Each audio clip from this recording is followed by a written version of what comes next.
Welcome, dear friend, to Monk's Temple. Find a place of comfort now, a chair, a cushion, the floor. There is nothing to fix, nothing to adjust for anyone else's eyes. This is your sanctuary, your moment of return. Feel the gentle anchor of your body, the quiet rhythm of your breath coming and going on its own. Let the sounds around you simply be, without needing to follow them or push them away. For the next while, we will journey together into a landscape that exists beneath words, a place of silent transformation the Buddha pointed to not with complex philosophy, but with a profound and tender silence. This is the private inner world where true change is nurtured, where spiritual growth is measured not by visible achievements, but by the quiet, unseen revolutions of the heart. Let me begin with a story from my own early days on this path, a moment of simple clarity that reshaped everything. I was living in a small mountain hermitage, and my task was to fetch water each morning from a spring a half-mile down the path. I carried 2 wooden buckets, and the goal was to bring them back full, without spilling. For weeks, I treated it as a test of skill. I would focus fiercely on my steps, my balance, my grip. I'd return, proud of a full bucket, annoyed by a sloshed one. My self-worth swung with the water level. One gray morning, an old monk who lived in a hut near the spring was sitting by the path. As I passed, struggling as usual, he said nothing. But on my return trip, heavy with water, he spoke softly, his voice like dry leaves.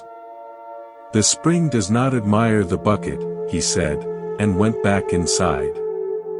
I stood there, water weighed in my hands, and felt a shift inside me. I had been so focused on the bucket, on my performance, my success or failure, that I had completely missed the gift of the water itself, the generosity of the spring, the quiet of the forest walk. I was carrying a burden of my own making. From that day, I still fetched water. But I was no longer just carrying buckets. I was receiving an offering. The task hadn't changed. The inner posture, the silent intention, had transformed entirely. That is the secret work, to do what you do not for the admiration of the bucket, but in communion with the spring. If this way of seeing touches something in you, a longing for a practice unburdened by performance, you are home here. Consider subscribing to Monk's Temple. Your subscription is a gentle nod to your own inner spring, a way to support this quiet space and remind yourself to return. We are deeply grateful you are here. This brings us to the first, and perhaps most sacred, principle, the unspoken power of intention. In the deep wisdom of Buddhism, every action, every word, every thought begins as a seed in the mind's soil. The Buddha called this seed satana, intention. He taught that this seed, more than the visible plant that grows from it, determines the quality of our life. Most of us spend our days tending to the plants, the outcomes, the results, the reactions we get. But the gardener of the soul learns to tend to the soil and the seed itself. An intention is a delicate, living thing. Picture a single flame in a windless room. It burns straight, clear, and bright, giving light and warmth. That is a pure intention held in silence. The moment you carry that flame outside to show someone, to say, "Look at my light," the winds of the world strike it. The winds of pride, of expectation, of need for approval. The flame gutters, dances wildly, its light becomes broken and its heat scattered. The action may still occur, but its transformative essence is compromised. It is no longer a simple gift of light, it has become, in part, a transaction. I think of a young tree in a storm.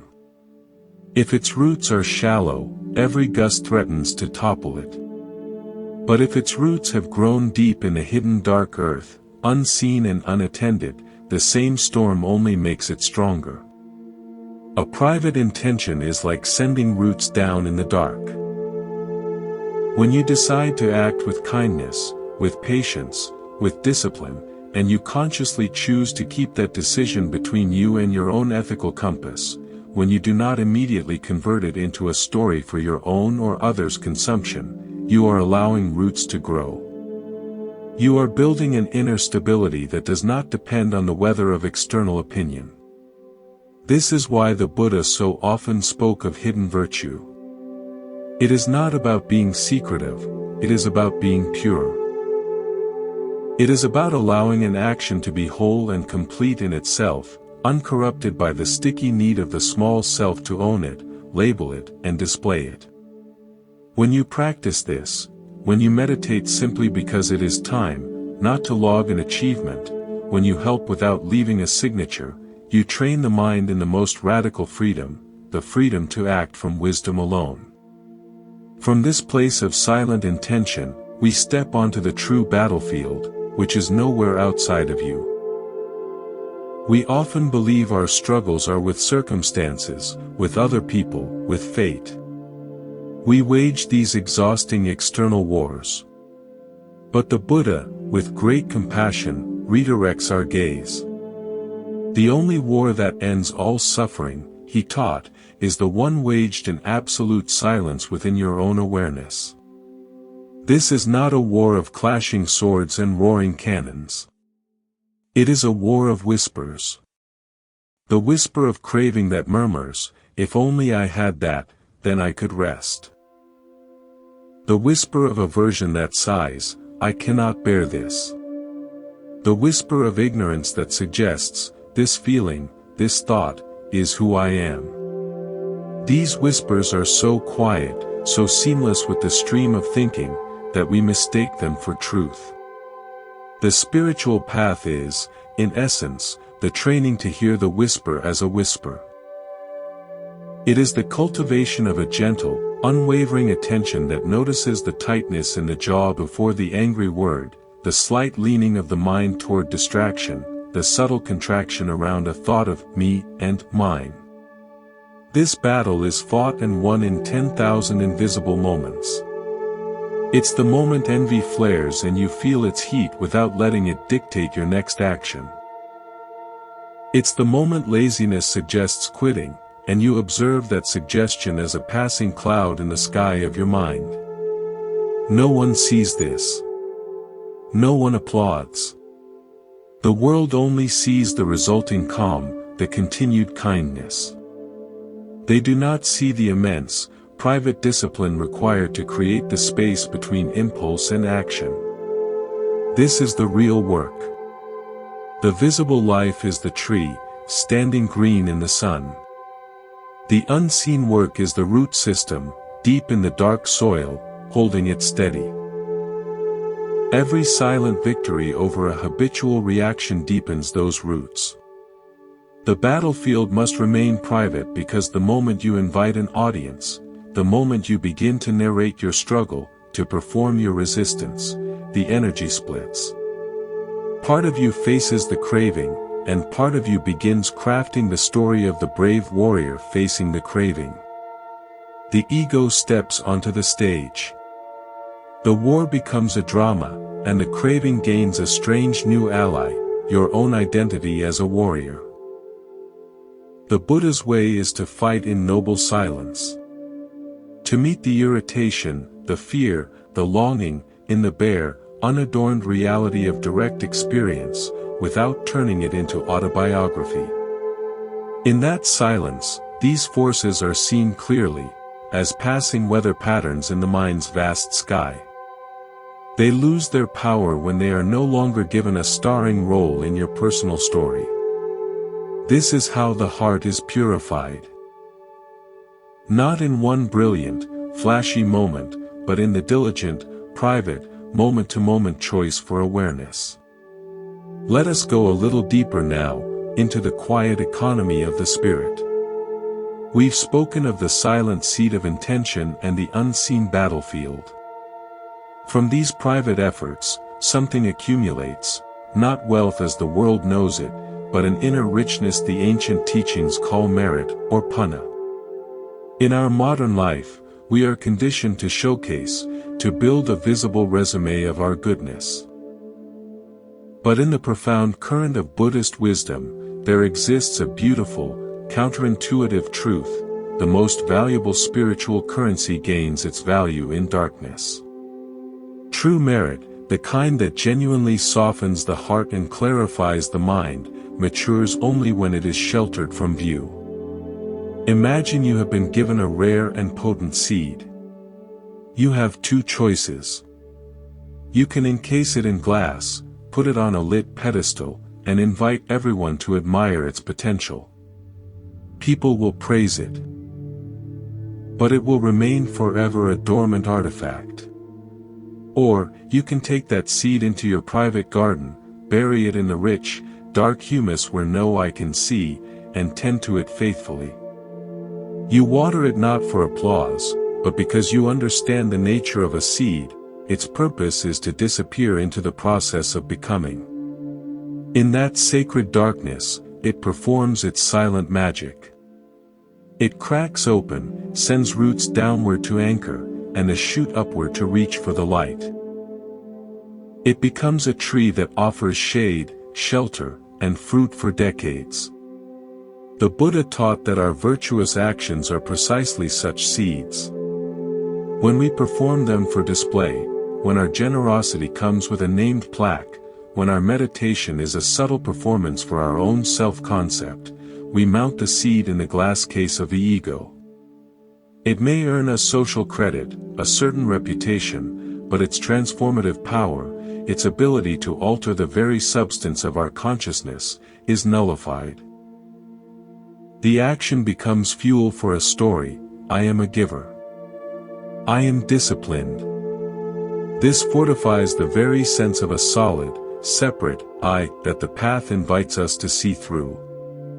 When, however, we perform that same good deed and let it dissolve into the moment without a trace, when we give anonymously, when we swallow a sharp word and never speak of the struggle, when we sit simply because it is time to sit, we plant the seed in the dark soil of sincerity. There, undisturbed by the winds of pride and recognition, it can truly grow. Its roots become our unshakable equanimity. Its fruit is a natural, effortless compassion that arises without a second thought. I learned this not from a holy book, but from a cobbler in a dusty lane. His shop was small, filled with the good smell of leather and polish. He was a man of few words, his hands skilled and sure. Once, I noticed he had repaired a poor student's worn-out shoes. The student, embarrassed, could offer only a few coins, far less than the work was worth.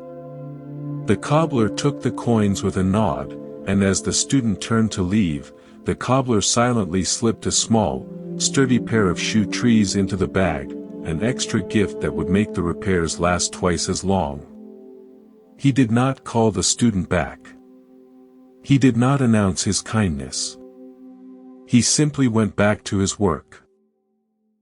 That unseen act, that hidden extension of care, carried a spiritual weight I could feel in the room. It was clean. It was complete. It asked for nothing, not even gratitude. It was merit in its purest form, an action that had escaped the sticky web of the ego entirely. That is the quality we nurture when we practice in secret. This cultivation of hidden virtue calls for a partnership with a profound and often misunderstood ally: silence. But let us be clear. The silence the Buddha honored is not a mere absence of noise, nor a heavy, oppressive quiet.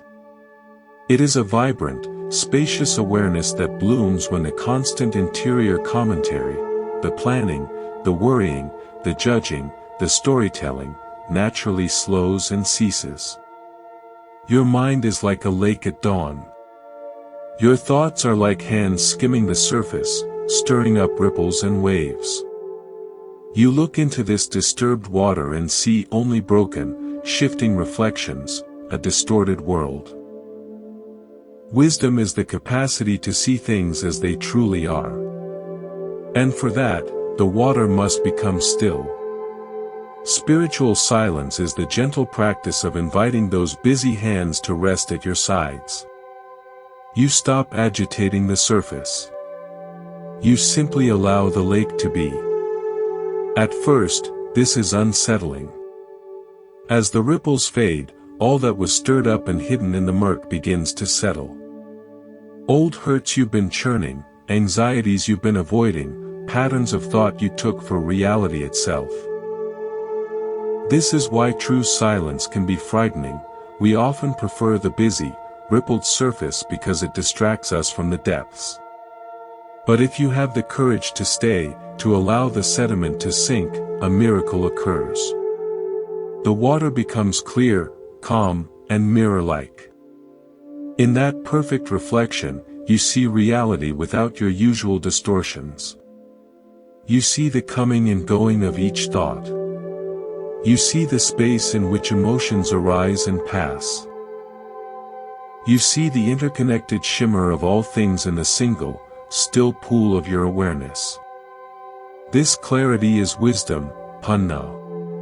It is not an intellectual conclusion. It is a direct perception born from the silent settling of your own being.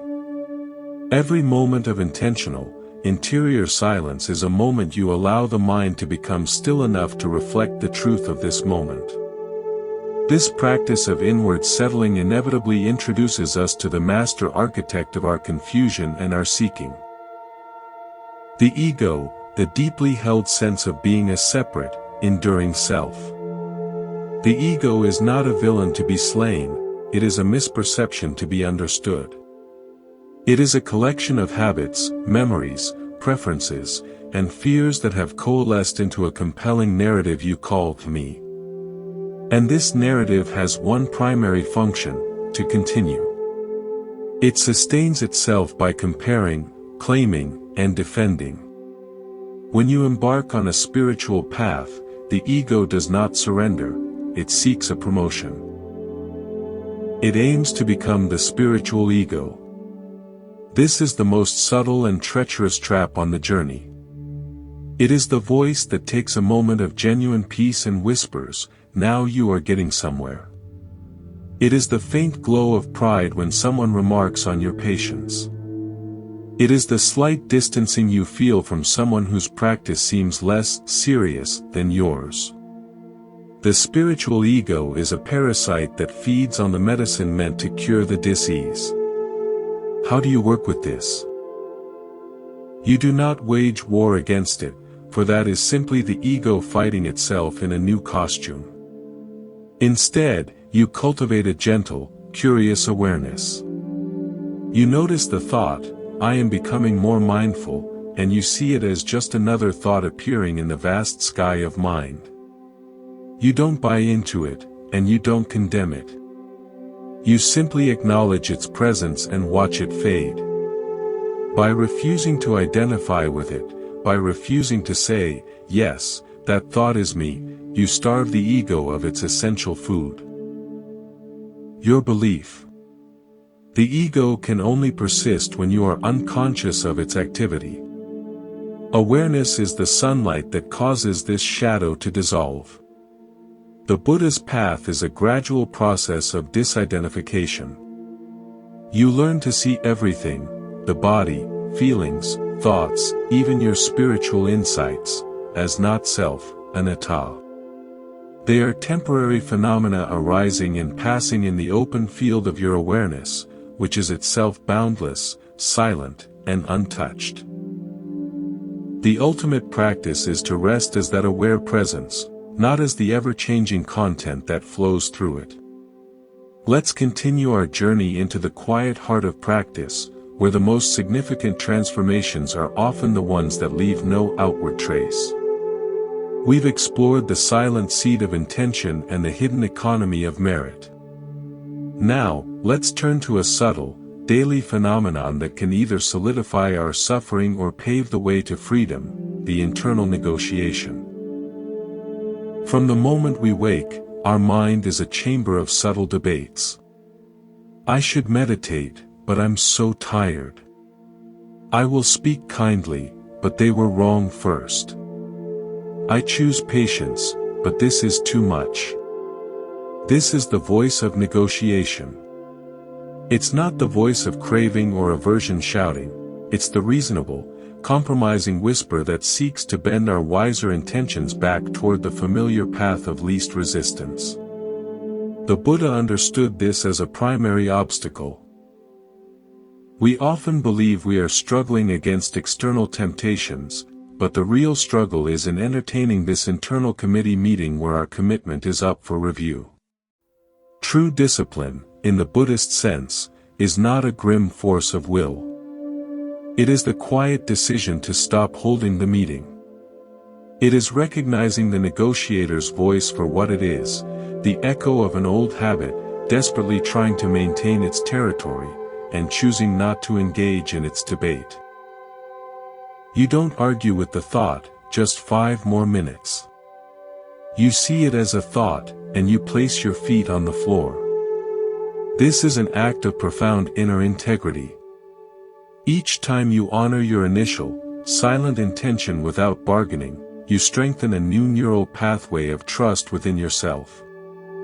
You teach your consciousness that wisdom is the executive power, not the advisory committee of moods and habits.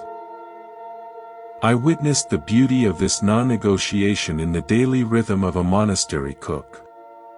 Every morning at 3:30 a.m., without fail, he would rise and begin his work.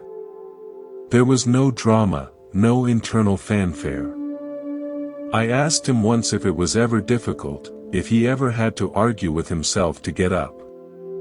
He looked puzzled. "Argue?" he said. "The kitchen is cold at 3:30. The mind says, cold. That is just a report. It is not an instruction. My job is to make the rice." In his simple statement was a universe of wisdom. He heard the complaint of the body-mind as mere data, not as a command. He did not negotiate with the data. He proceeded with his purpose. His discipline was not a battle, it was a seamless alignment of action with duty. Our practice is to approach our deepest intention, the intention to be awake, to be free, with the same seamless commitment. We hear the mind's reports, tired, bored, resentful. And we acknowledge them without letting them steer the ship. This unwavering inner commitment allows us to face a deeper, more pervasive source of our anguish, our expectations of the world. We walk through life holding a secret, invisible contract. Its clauses state that life should be fair, people should be kind, plans should work, and our efforts should be rewarded. We didn't consciously sign it, but we feel profoundly betrayed when reality, which operates on impersonal cause and effect, inevitably breaches its terms. The Buddha's radical teaching is that suffering, dukkha, is not in the breach, but in the very existence of the contract. Our pain is the sound of our expectations tearing. Liberation, therefore, involves the courageous and gentle act of nullifying that contract. This is not passivity or resignation. It is the ultimate form of empowerment. It is shifting from trying to control the waves to learning the art of sailing. You cannot command the sea, but you can learn to read the winds, adjust your sails, and navigate with skill. The exhausted sailor is the one who screams at the wind for changing. The peaceful sailor is the one who simply trims the sail and changes tack. When you stop expecting the world to conform to your personal script, a colossal amount of energy is freed. Energy once consumed by frustration, disappointment, and blame becomes available for clear perception, creative response, and genuine compassion. You begin to see difficult people not as antagonists in your story, but as fellow beings tangled in their own conditioning. You see obstacles not as cruel impediments, but as the very terrain of the path. There is a pine tree that grows near a cliff edge where I often walk. For years, I watched it. Storms would batter it from the sea, twisting its trunk until it seemed it must snap. But it never did. It grew not straight and tall, but in a beautiful, serpentine curve, shaped by the very force that sought to destroy it. One day, a botanist told me that such trees develop the strongest, most resilient wood. The stress creates density. That tree was not at war with the wind. It was in a lifelong dance with it, and that dance created its unique and formidable strength. Our expectations are our demand that the wind stop blowing. Our suffering is the sound of our rigid trunk straining. Letting go of expectation is learning to dance, to develop a resilient, flexible strength shaped not in spite of life's difficulties, but because of them. We find our stability not in the absence of the storm, but in our wise and yielding relationship to it. Now, let's turn our attention inward to a transformation so intimate it defies explanation. This is the silent blossoming of wisdom. In our world, we often confuse wisdom with knowledge. We collect facts, quotes, and philosophical concepts, building a library in the mind. But the wisdom the Buddha pointed to, panna, is not an accumulation. It is a revelation that occurs only when the clutter of accumulation settles. It is not something you learn, it is something you unlearn. It is the clear, direct seeing of things as they are, unobstructed by the filters of your opinions, memories, and desires. This wisdom does not shout. It whispers in the space between thoughts. It cannot be captured in a lecture or fully conveyed in a book. It is known only in the private, silent experience of your own aware heart. Imagine you are in a room crowded with people, all talking at once. The noise is overwhelming. This is the normal state of the untrained mind. A cacophony of planning, remembering, worrying, judging. In that noise, you cannot hear the simple, single note of truth. The practice of meditation, of mindful silence, is not about adding another voice to the crowd. It is about gently, patiently, asking everyone to be quiet. It is about creating a space where the crowd disperses. And in that ensuing quiet, you can finally hear the note that was always there, the hum of reality itself. This is why the Buddha emphasized right concentration and right mindfulness. They are not goals in themselves, but the means to clear the inner room so wisdom can be heard. When you stop the internal narration about your spiritual progress, you might actually perceive what is progressing. When you cease the performance of peace, you may actually touch peace itself. This wisdom grows in the dark, like a root, not in the spotlight like a performance. I remember a winter I spent in a remote cabin. A great snow fell, silencing the world. For days, there was no sound but the wind and the crackle of the fire. In that profound external quiet, my internal noise became deafeningly obvious. But as the days passed, something in me began to match the outer stillness. The frantic chatter slowed. One evening, as I simply sat watching the fire, a simple understanding arose, not as a thought, but as a felt sense. Everything is in motion, yet everything is perfectly at rest. The flame danced, the sap in the wood popped, my breath rose and fell, all was change. Yet the awareness watching it was utterly still, unchanging. There were no words for it in that moment. To have rushed to my journal to explain it would have been to step out of the experience and into description. I let it be. That silent knowing, that wordless intimacy with the nature of things, did more to loosen my anxiety about life than 1,000 teachings on impermanence. That is wisdom's way. It arrives in the privacy of your own perception, and it deepens when you protect it from the clumsy tools of language and conceptualization. This brings us to a crucial guardian of that wisdom, the protection of your sacred intention. We've spoken of intention as a seed. But where do you plant it? If you announce your spiritual goals to the world, I'm going to meditate an hour a day. I'm giving up gossip. You plant that seed in the public square. Immediately, it is subject to countless feet, to the weather of others' opinions, both encouragement and doubt, and most insidiously, to your own ego's desire to be seen as someone who keeps their word. Your pure intention to change becomes entangled with your social identity. The Buddha advised guarding intention as one would guard a great treasure. This means nurturing it in the private vault of your commitment until it is strong enough to withstand exposure. Tell no one of the profound resolutions you make in the quiet of your heart. Let them take root in the dark soil of your actions alone. When you succeed, there will be no one to praise you but your own deepened integrity.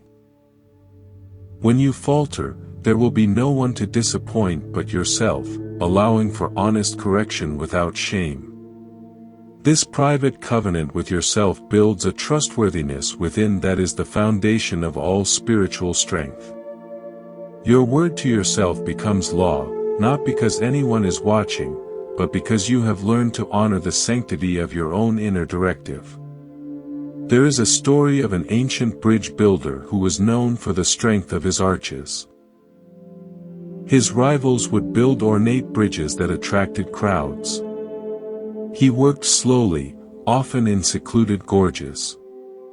When asked his secret, he said, "The strength of the arch does not depend on the cheers of those who cross it.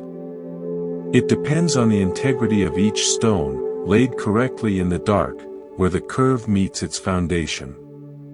If you build for the cheer, you will place the stone for the cheer, and the arch will weaken. Your spiritual life is that arch. Your daily, unseen practices. The patient breath, the restrained word, the generous thought you never speak, are the stones laid in the dark. The world will only see the span of your life, seemingly held up by grace. Only you will know the integrity of each private stone that makes the grace possible. Let's explore now a force that shapes our entire world, yet remains hidden in plain sight, the power of non-action.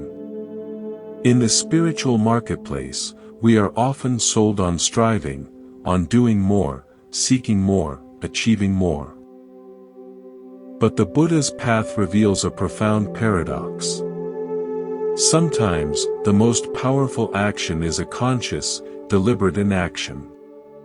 This is not laziness or passivity. It is the potent silence of restraint. It is the space you create by not filling the moment with your habitual reaction. When anger flares, the non-action is to not speak, to not lash out. When anxiety buzzes, the non-action is to not fuel it with frantic thinking. When a craving arises, the non-action is to not reach for the object, but to instead reach for your breath. This space of non-action is where freedom is born. It is the gap in the chain of cause and effect where you, as awareness, can step in and choose a new direction. Think of your mind as a swift, flowing river. Your habits and reactions are the current, carrying you along familiar routes. Spiritual practice is not about fighting the current. It is about finding the still point at the river's edge, the eddy where you can rest and observe the water rushing by. From that place of still non-action, you are no longer dragged.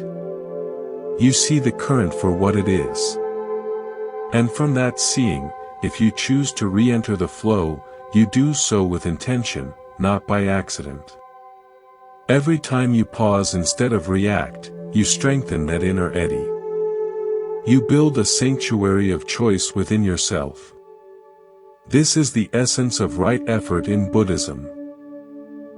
The effort to restrain the unwholesome before it can manifest. It is a silent, invisible effort. No one sees you not sending the angry email. No one applauds you for not indulging the gossip.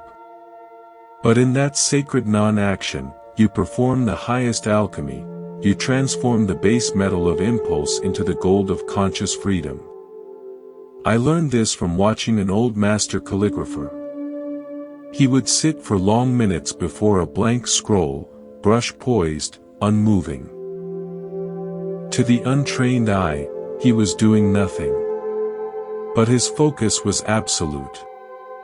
He was not hesitating, he was allowing the space for the perfect stroke to emerge from a still mind, not from a cluttered intention. When he finally moved, the brush flowed with a certainty and grace that seemed effortless. The art was not in the frantic painting, but in the profound quiet that preceded it. All the power was in the poised non-action. Our lives are that scroll. Our words and deeds are the brushstrokes. How often do we mar the scroll with hasty, reactive strokes, driven by the noise in our minds? The practice is to cultivate that calligrapher's pause. To find the still point before you speak, before you decide, before you react. In that pause, in that non-action, the wisdom of the right action can arise from a deeper place than habit. This practice of conscious restraint leads us to confront one of the most subtle attachments, the attachment to outcomes. We perform a good deed and wait for a thank you. We practice patience and expect the situation to improve. We meditate and hope for a blissful state. This waiting, this expectation, is a hook that ties our peace to a future result that we cannot control. It turns our spiritual practice into another form of bargaining with life. The Buddha's teaching on non-attachment is an invitation to cut that hook. It is to perform the action for its own sake, and then to let it go completely, like a bird released from the hand. You do not watch its flight path, worrying if it flies high enough or in the right direction. You simply open your hand. The purity and power of your action are in the release, not in the bird's trajectory. When you help someone, the action is complete the moment the help is given. Their gratitude, or lack thereof, is their own karmic weather. It has nothing to do with the purity of your initial sun. To cling to the outcome is to stand in the rain you just created, complaining of being wet. There was a farmer in a valley I used to visit who embodied this. He tended his orchard with meticulous care. One year, a late frost came and took every single blossom. There would be no fruit. I went to him, expecting to find despair. Instead, I found him quietly repairing a fence. "I'm sorry about the orchard," I said. He looked up, his face calm. "The orchard is not the fruit," he said. "The orchard is the tending. I did the tending. The weather does the rest. My work was complete before the frost ever came." He was free because his worth and his peace were not attached to the harvest. His integrity was in the action of tending, which was wholly within his control. Our spiritual practice is that orchard. Our daily efforts, the meditation, the kindness, the honesty, are the tending. The outcomes. The states of peace, the reactions of others, the worldly results, are the weather. To tie your heart to the harvest is to guarantee suffering. To find contentment in the quality of your tending is to find an unshakable freedom, regardless of the season. Let's gently move now into the heart of a great misunderstanding. We often believe that to walk a spiritual path is to become someone special, someone wiser, kinder, more serene. We set out to build a better self. But the Buddha's most revolutionary teaching points in the opposite direction. The path is not about construction, it is about deconstruction. It is not about becoming someone, but about unbecoming everyone you've ever thought you were. The freedom he pointed to is not found in the palace of a perfected identity, but in the open sky that appears when all the walls of self-concept have fallen down. This is the work of letting go of the old self. Not through a dramatic, one-time event, but through the quiet, daily refusal to protect the stories that have defined you. You carry a collection of narratives. I am a person who gets angry easily. I am someone who is not good enough. I am a seeker. I am a failure. I am a success. These stories feel solid, real. They are the furniture in the house of your mind. The spiritual journey invites you to examine this furniture. Is it truly yours? Is it permanent? Or is it just assembled from passing experiences, other people's opinions, and your own repetitive thinking? The practice is to stop dusting and defending this furniture. To stop rearranging it to impress visitors. To simply see it for what it is, temporary, conditioned, and ultimately empty of a solid core. When you stop protecting these self-concepts, a miraculous space opens up. You are no longer confined to the role of the angry one, so when irritation arises, you can meet it as a temporary energy, not as proof of your identity. You are no longer playing the part of the seeker, so you can simply be present, without the pressure of needing to find something. I saw this illustrated in the most humble of ways. There was a man in our community known for his grumpiness. For years, he was the grumpy one. He played the part well, and we all upheld his story by expecting it. Then, he began to sit in meditation, quietly, without fanfare. Months passed. One day, someone spilled tea all over a newly cleaned floor, a thing that would have once sparked a famous outburst. The old man looked at the mess, then at the flustered person, and simply said, "A mop is in the closet." Then he went back to his reading. The story of the grumpy one died in that moment, not with a bang, but with the quiet click of a mop closet door. He had stopped protecting that old self. He had let the character retire, and what was left was just a human being, responding appropriately to a spilled thing. That is the transformation no one can give you, and no one can truly see. It happens in the private theater of your own mind, when you finally take off the costume of your oldest roles. This unbecoming requires us to face one of our deepest fears, the fear of insignificance. The ego's entire project is to be something, to be important, special, remembered. Spiritual practice, when misunderstood, can become the ego's ultimate project, to become a holy something. The true path dissolves this project. It leads to a glorious, liberating ordinariness. You are no longer striving to stand out as the most peaceful person in the room. You are simply at peace, or not, and that is okay. You are no longer performing compassion, you are simply responding to need where you see it. This ordinariness is not a lowering, it is the highest attainment. It is the simplicity of a leaf on a tree, not trying to be a better leaf than the others, just perfectly being a leaf, participating in the whole. In this ordinariness, you find a connectedness and a belonging that the special, separate self could never access. You are part of the stream of life, not a rock jutting out against it. There is a profound practice hidden here, the practice of anonymity. Try doing something genuinely kind or helpful where you are completely unseen and unthanked. Leave a flower on a lonely bench. Pick up litter in a park without telling anyone. Send an anonymous note of encouragement. In that action, watch what happens in your mind. The part of you that wants to be the kind person will protest, it wants credit. But if you persist, you touch a purer joy.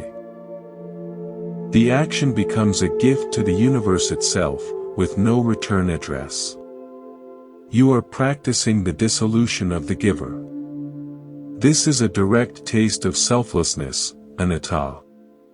You are not just reading about it, you are engaging in the quiet, practical dismantling of the selfish craving for recognition. Each anonymous act is a stitch undone in the tight garment of the ego. Over time, the garment loosens, and you breathe freer. This journey of unbecoming ultimately brings you to the present moment, not as a concept, but as a lived reality. When you are not busy protecting the past, your story, or projecting a future, your spiritual project, you fall into the now. And the now is always simpler, quieter, and more workable than the stories we tell about it. A problem in the present moment is just a set of sensations and circumstances to be met.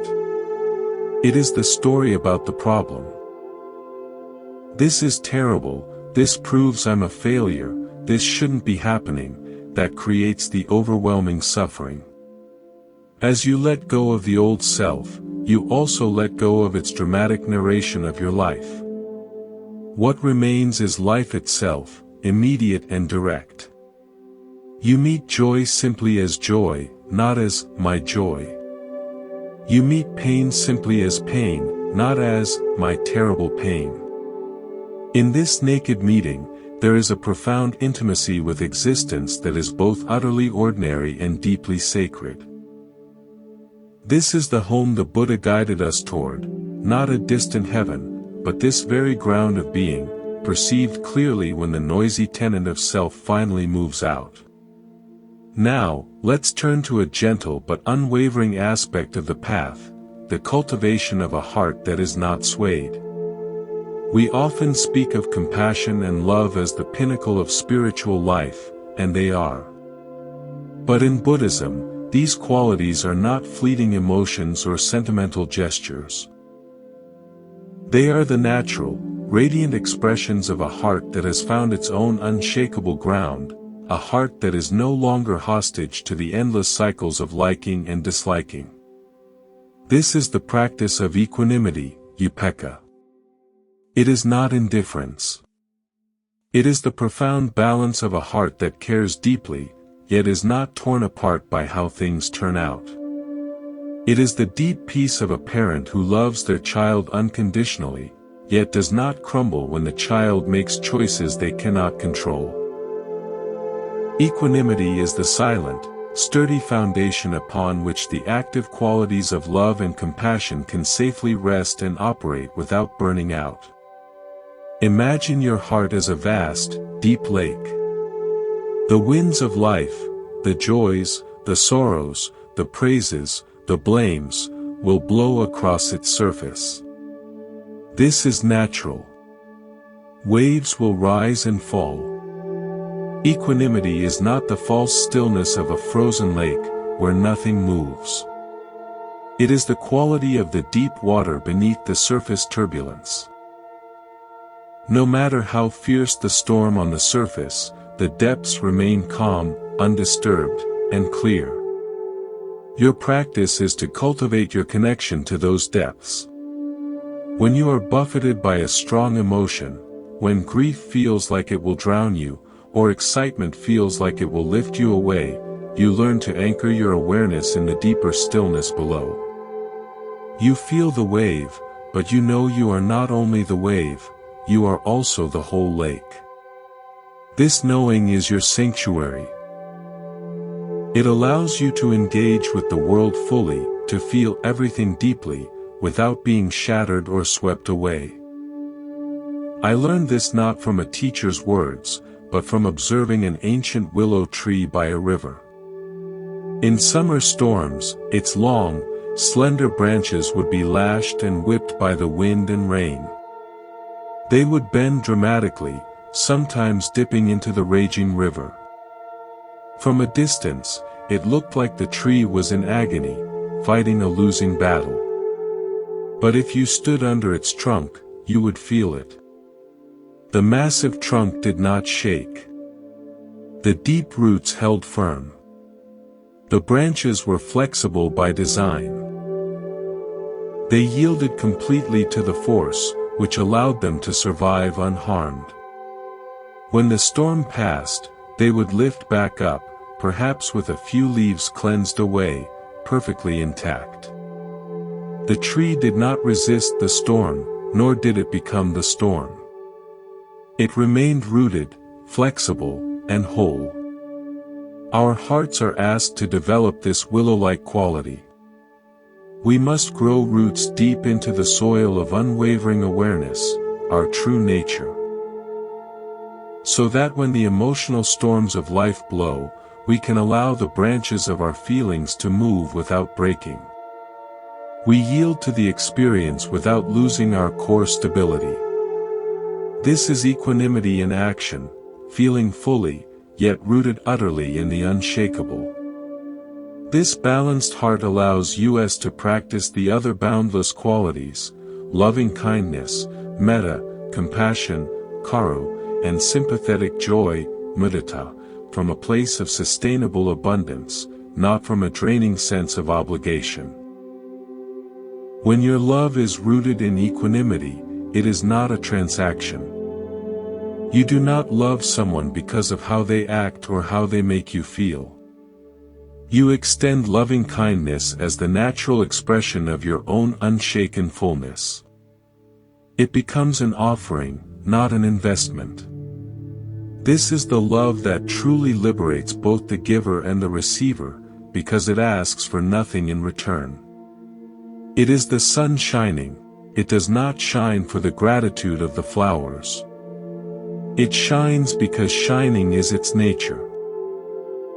There is a practice I often return to that nurtures this. In your meditation, after calming the mind, picture a person who is easy to love. Feel the natural warmth that arises. Then, picture a neutral person, someone you see but don't really know, like a cashier or a passerby. Offer that same warmth to them. Then, picture a difficult person.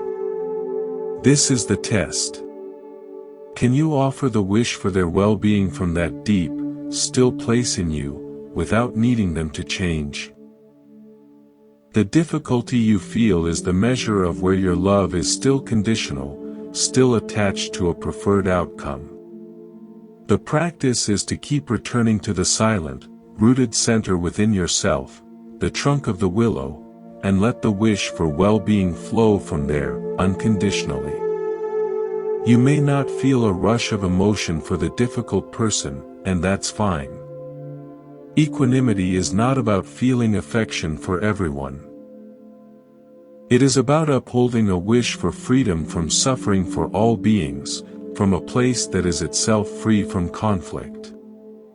This practice, done in the absolute privacy of your heart, slowly rewires your capacity for boundless care. It teaches your heart to love like the sky holds clouds, without grasping, without rejection, with infinite space. This leads to a beautiful freedom in relationships. When you relate from this grounded heart, you stop needing others to be a certain way for you to be at peace. You can see their suffering, their confusion, their beauty, without immediately making it about you. You can listen without preparing your defense. You can be present without an agenda. Your presence becomes a gift of space, space where healing can occur, not because you are doing the healing, but because you are not adding to the wounding. You are simply there, rooted, clear, and compassionate. This is perhaps the greatest gift we can offer in this world, not our advice, not our solutions, but our unshakable, silent, loving presence. It is a presence that is cultivated in 10,000 moments of private practice, in the unseen choice to return to the depths of your own being, again and again, until it becomes your natural home. Let's explore a quiet truth that underpins every step of this path. The principle of inner authority. In a world filled with guides, teachings, and methods, it's easy to outsource our spiritual confidence. We look to teachers, books, or communities to validate our experience, to tell us we are doing it right. But the Buddha's final, profound instruction was a radical call to self-reliance. Be a lamp unto yourselves, he said. Take refuge in yourselves. This is not a rejection of guidance, but the ultimate goal of all guidance. To help you discover the unshakable truth within your own direct experience. Your highest teacher is not a person, it is your own mindful investigation of this moment, here and now. Your practice only becomes truly yours, and truly transformative, when you learn to trust the quiet voice of wisdom that speaks not from memory or dogma, but from present moment clarity. This inner authority is built on a simple, repeatable act, verification. The Buddha encouraged his followers not to believe anything simply because he said it, but to put it into practice and see for themselves if it leads to peace, to a decrease in suffering, to more compassion. Does this thought, when followed, lead to agitation or to calm? Does this action lead to harm or to healing? You become the scientist of your own inner world. The laboratory is your daily life. The experiment is your mindful presence. Each time you pause before reacting, you are conducting an experiment. Each time you observe a craving without feeding it, you are gathering data. The result is not a theory, it is a lived experience of increased freedom. This is how faith in the path transforms into knowledge. You no longer believe in mindfulness because a book said so, you know it works because you have felt, directly, the space it creates between a trigger and your response. This knowing is your authority.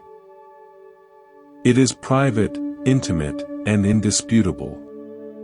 I witnessed the flowering of this inner authority in a student who had spent years dutifully following instructions, always looking to others for confirmation. One day, during a retreat, she was struggling with deep restlessness. Instead of seeking out a teacher for advice, she simply sat with the agitation, watching it with raw, honest curiosity. In that patient, private observation, she saw the restlessness not as a problem to be solved, but as a collection of physical sensations and frantic thoughts.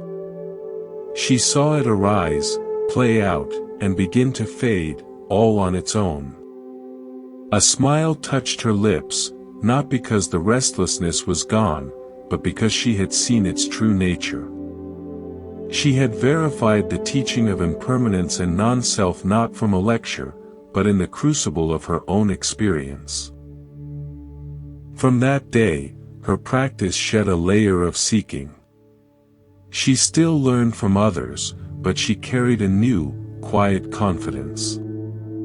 Her refuge was no longer in the teacher, but in the unerring process of mindful investigation itself. She had become her own lamp. This self-reliance protects you from a subtle spiritual trap, the trap of dependency and comparison. When you look outward for validation, you inevitably start comparing your journey to others. You see someone who seems more serene, who meditates longer, who speaks more wisely, and a subtle doubt creeps in. Am I enough? Am I doing it right? This comparison is a poison that weakens your unique path. Your journey is yours alone. Your mind, with its particular history and patterns, is the very field you are to cultivate. No one else can know its specific contours. When you trust your own mindful investigation, you stop looking sideways. You look inward. You tend your own field. The person sitting next to you on the cushion may be having visions of light, while you are beset by boredom. It doesn't matter. Your task is to know the boredom fully, to understand its nature. In that deep understanding of your own present experience, however mundane, lies a liberation far greater than any fleeting vision. Your inner authority tells you, the truth is not in special experiences, it is in the sincere and thorough knowing of whatever experience is present. Cultivating this requires making peace with solitude, not physical loneliness, but the spiritual solitude of being the final witness of your own life. In your darkest moments, your most confusing times, the ultimate clarity must come from within. Others can point, but you must look. Others can describe water, but you must drink. This can feel daunting, but it is the gateway to true maturity. It is the moment the child realizes they can trust their own legs to walk. Start by taking small steps of inner trust. At the end of your meditation, instead of immediately reaching for a book or a teacher's commentary, ask yourself quietly, what is true for me right now? Not in a philosophical sense, but in a simple, sensory one. Am I tense? Am I at ease? Is my mind clinging or letting go? Listen for the answer that comes from your body, your heart, your breath. Honor that answer. This daily, private consultation builds a reliable inner compass. Over time, you will navigate by this inner star, and no external storm of doubt or opinion will be able to pull you permanently off course. You will have taken refuge in the only sanctuary that is always with you, your own capacity for awake, honest presence. Let us now contemplate the nature of the path itself. We often imagine spiritual progress as a linear journey, a climb up a mountain, with clear milestones, leaving the lowlands of confusion for the peaks of enlightenment.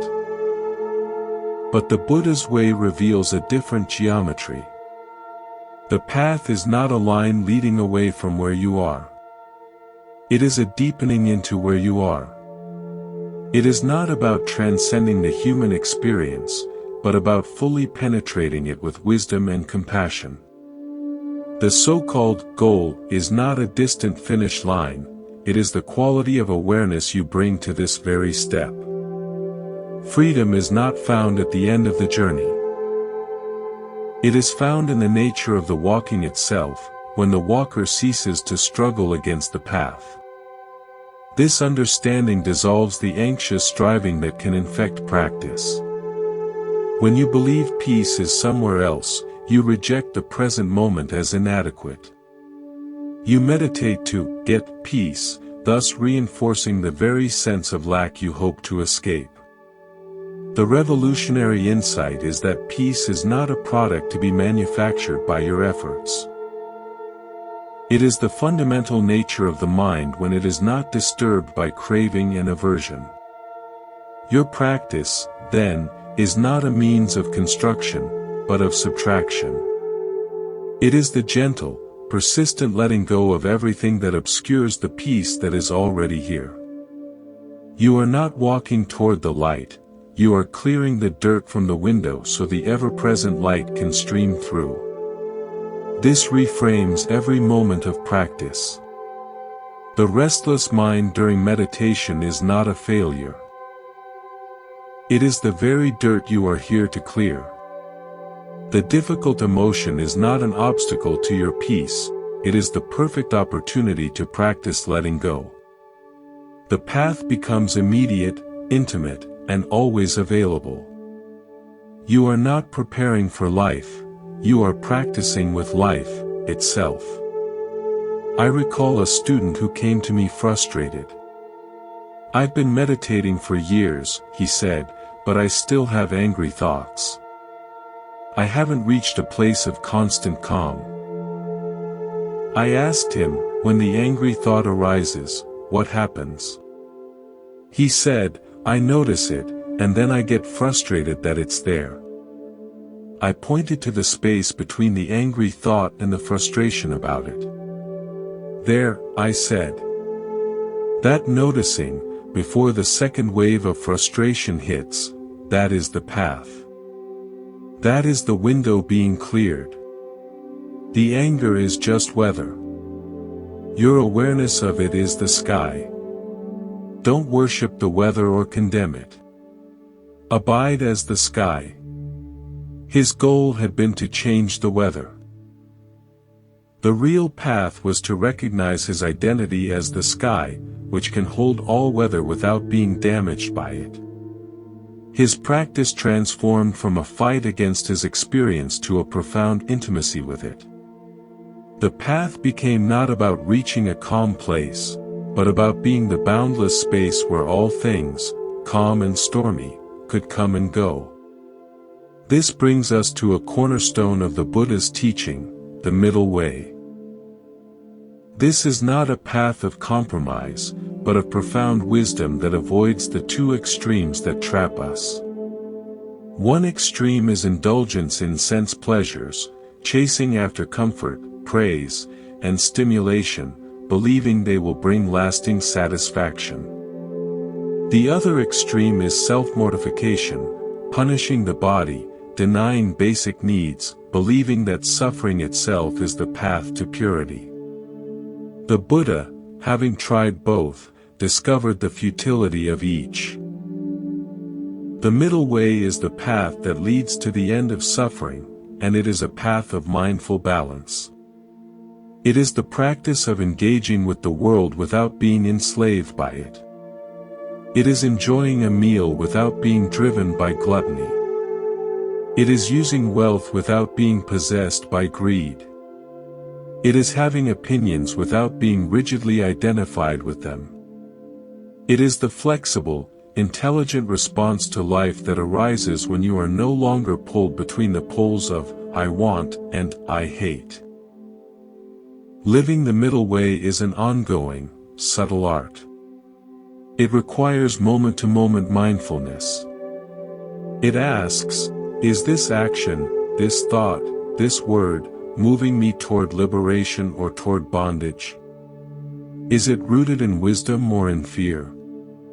There is no rulebook, there is only the clarity of your own mindful investigation.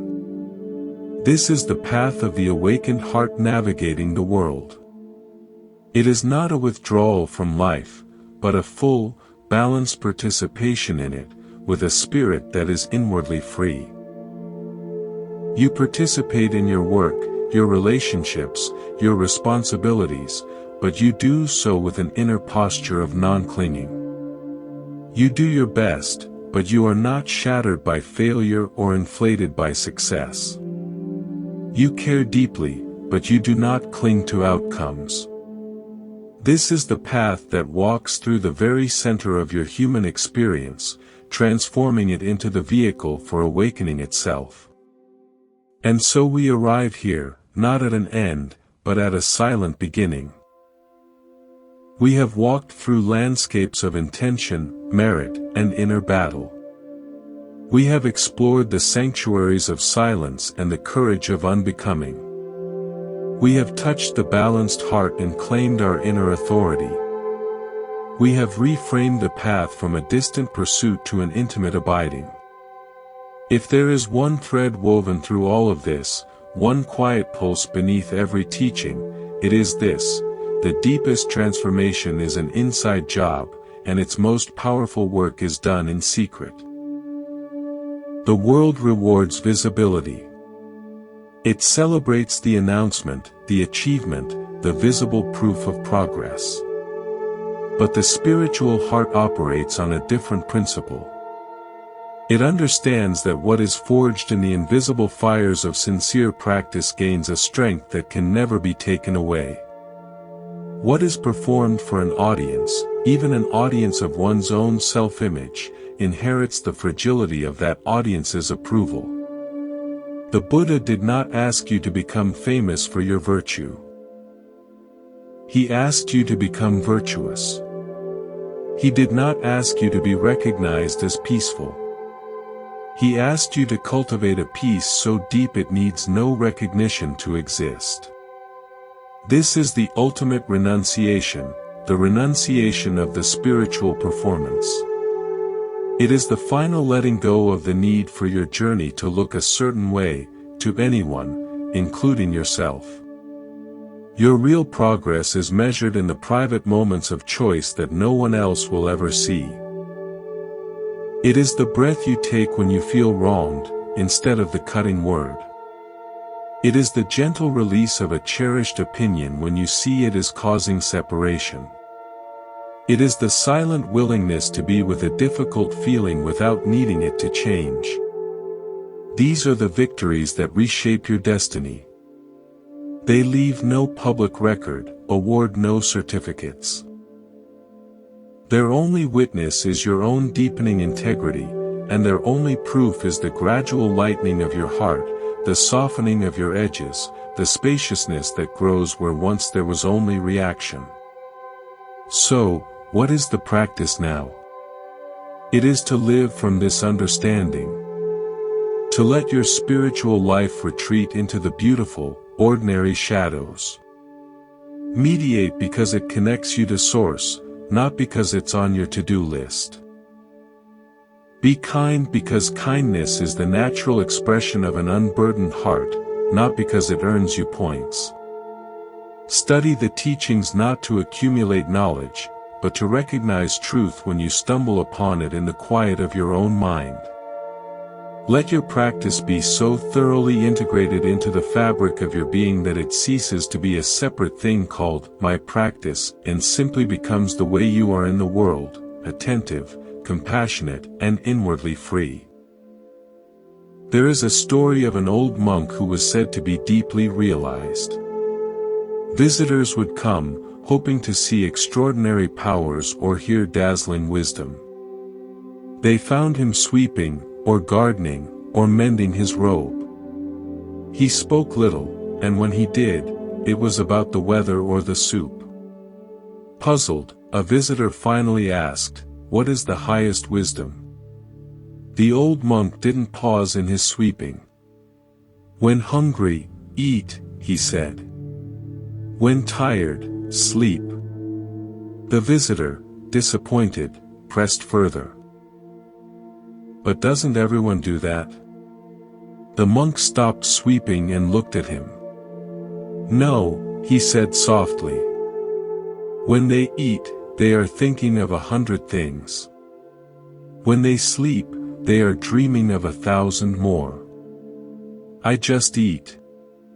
I just sleep." And he went back to his sweeping. The highest wisdom is complete presence.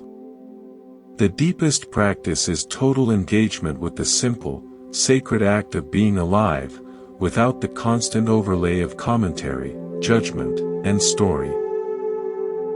This is the freedom that silence guards, that intention protects, and that a heart unburdened by old selves can finally express. Welcome, dear friend, to the true path. It has been here all along. It begins and ends in the silent, loving awareness that you are. It flowers in the private choices you make when you think no one is looking. And it leads you home, not to a distant paradise, but to the profound peace and majesty of this very moment, exactly as it is. Thank you for walking this way. May your inner work be profound, your sincerity unwavering, and your freedom deeply, quietly, your own. This concludes our session at Monk's Temple.